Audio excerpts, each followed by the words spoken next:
We're now going to move on to the art therapy exercises.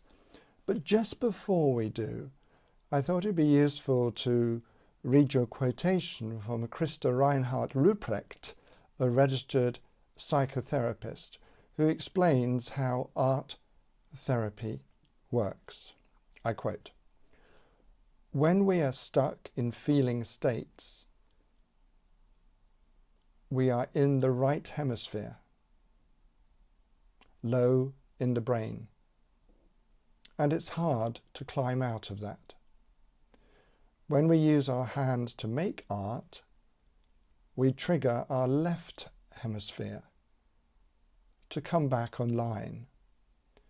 Meanwhile, we are making an internal emotion into an external piece of art, which can help us by looking at it as separate from who we are."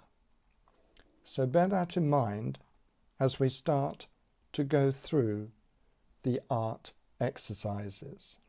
And then at the end of this section, you'll be moving on to a whole section about, quite a long section, about coping skills, coping strategies for kids. And you are advised to watch this section, maybe this one as well, on art therapy with your family.